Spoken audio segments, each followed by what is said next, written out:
Hi everyone, welcome to my channel. My name is Cassandra and today I'm doing a different style of video. This is not really a yoga practice, but rather I'm going to share with you the routine I've been doing once to 3 times a week or so to help me achieve my front splits.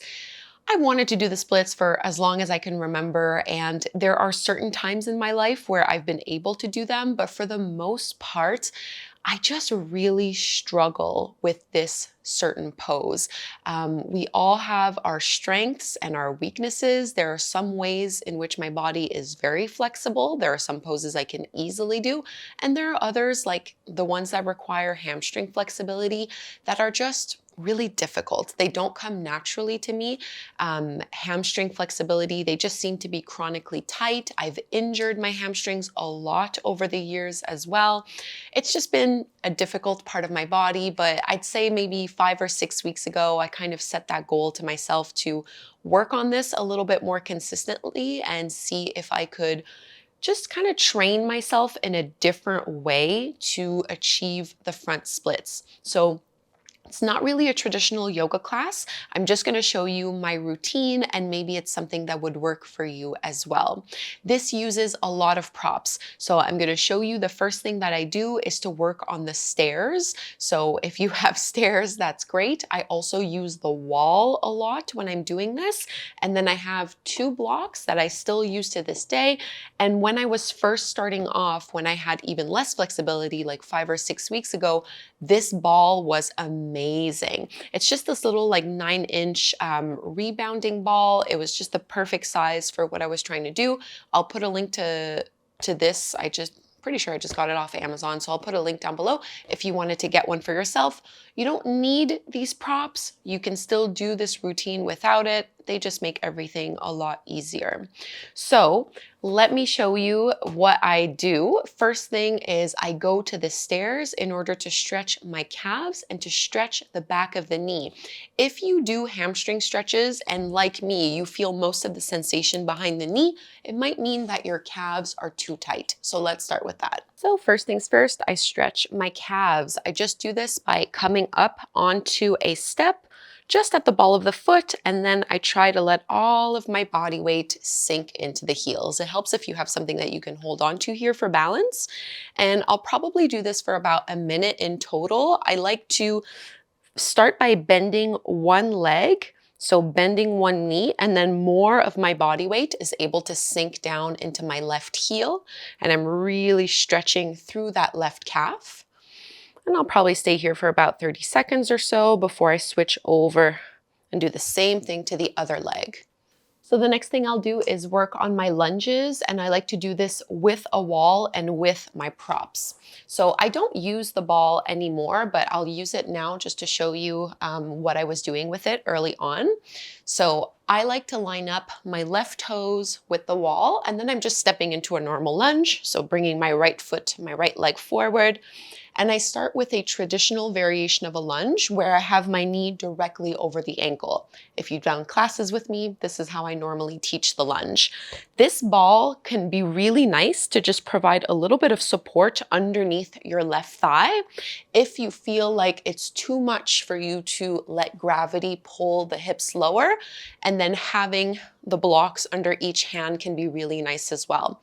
Something that I've been making myself work on and be really diligent about is making sure that my foot behind me is directly behind the knee and that my knee is directly behind my hip. What happens often is that the toes will start to rotate in. Especially when we go into the splits, we lose that alignment. So having the wall there helps me be able to look back. I can keep my toes kind of anchored and glued against the wall to make sure that they stay in this position.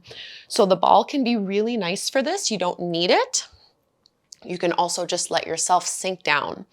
So I would start off in this first lunge, and I'll probably take about 10 or so breaths here. And then something that I do differently, which I do not normally instruct in my yoga classes, I'll do a different kind of lunge where I'm actually gonna bring my heel in a few inches and I'm gonna let my knee go way past my ankles and way past my toes. This allows me to go deeper into my hip flexors. I don't usually teach this in my yoga classes because it's not appropriate for everyone's knees. If you feel pinching or pain here, leave this one out, don't worry about it. But this is a really, really good one to get into the hip flexors. I also like to push against my block or against my blocks and to add a little bit of a back bend at the same time.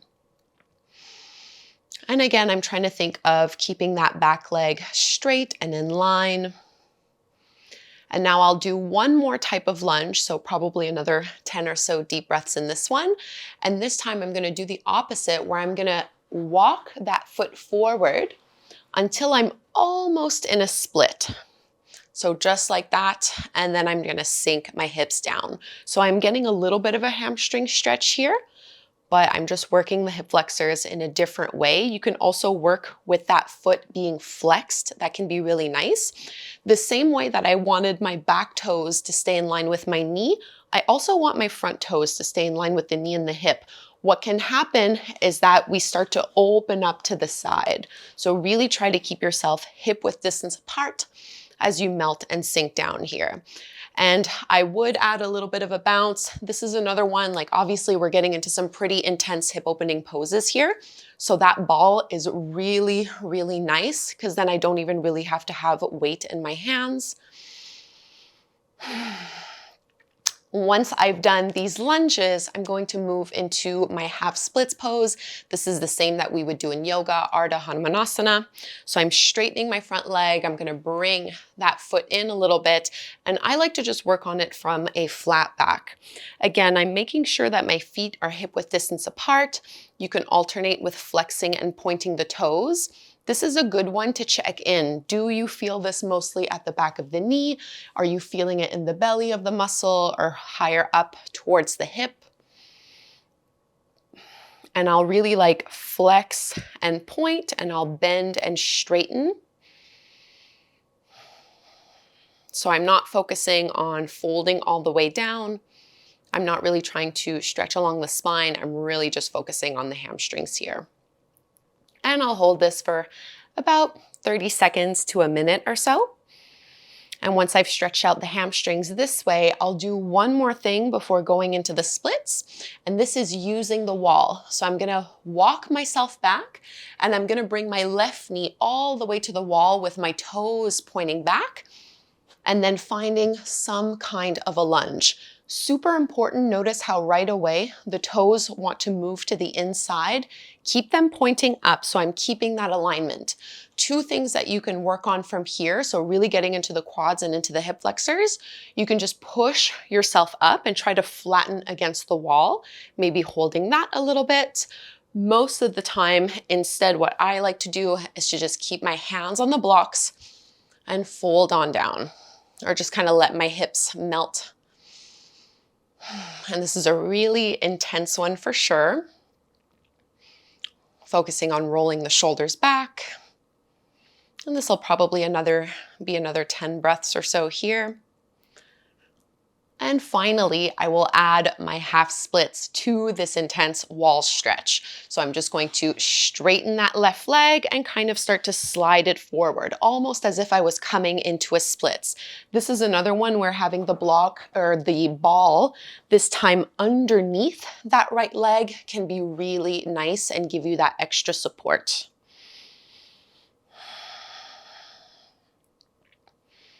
And I like to focus on staying upright for this rather than folding forward. Probably another 30 seconds to a minute here, and then I'm ready to go into my full splits. So I'll ease my way out. I like to keep my blocks. I'll slide myself forward just so I have space. And I'm focusing on the same thing. So I don't want my back toes to turn in. I don't want my front leg to open out. I'm trying to stay hip width distance apart. And then in the beginning, was really using this ball underneath my right hip and underneath my right thigh, just for a little bit of support. It helps to kind of cushion and keep that gap so that you don't feel like you have to use your arms too much. And then at some point, as I was doing this, I was able to get rid of this ball. And then I'm really letting gravity take me further and further down. So something that I have been working on that has made a huge difference, if you are ready, something that can really help is to let go of the hands, let go of the blocks, and let gravity pull those hips down. Adding a little bit of a back bend. And seeing if I can inch it further down. Not having a mat is really good here as well. The carpet helps me.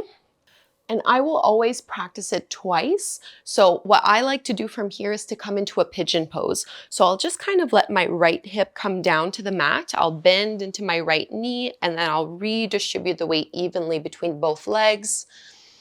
And I'll just hang out in my little pigeon pose stretch here for a bit. Maybe starting with a little bit of a back bend, folding down. Pigeon can be really nice for the hip flexors, but it also kind of just gives my hamstrings a bit of a break.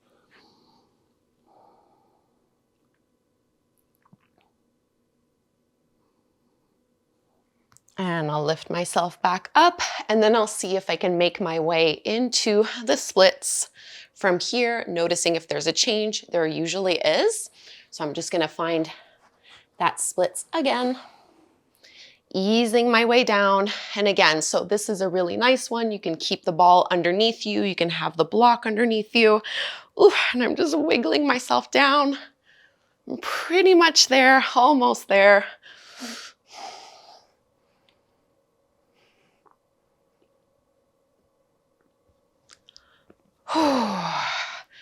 And that's about all I can do on that side.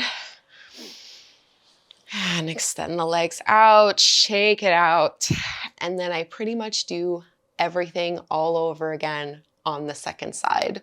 So I would go back in my 3 lunges. So with my block, getting myself up towards the wall, making sure that I'm lined up. I start with a regular traditional lunge where my knee is on top of the ankle, holding 30 seconds to a minute. Then I'm gonna bring that heel in and let my knee go way past my toes, only if this does not hurt the knee.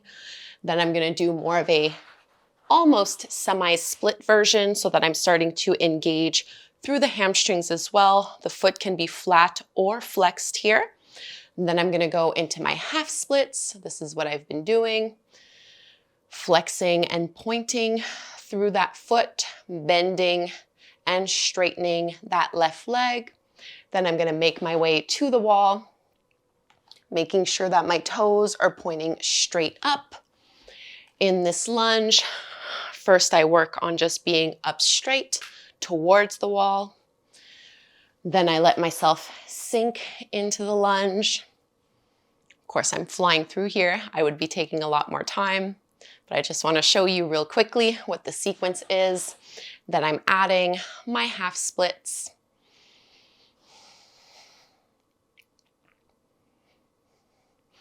And then I'm coming off of the wall and getting ready to set myself up into the full version. I'm not gonna let myself lower much further than this because I did not spend enough time in those other poses to actually be prepared.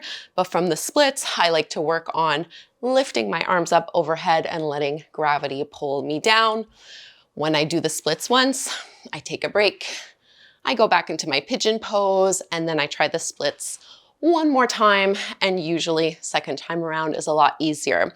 Once I'm done and I've done both sides, the last thing that I will do is to kind of just work on the middle splits. It always just feels really good for me if I work on folding, doing a few side bends, doing a few stretches, and then giving my legs a very well-deserved break. So I know this is not a traditional yoga class the way I usually instruct them. I just really wanted to do more of an honest video. It's just a look at the routine that I've been doing. It's what has worked for me. I definitely started pretty high off the ground. And as you can see, I'm like almost there. There's like a little inch left, at least on the right side, before I'm able to get down.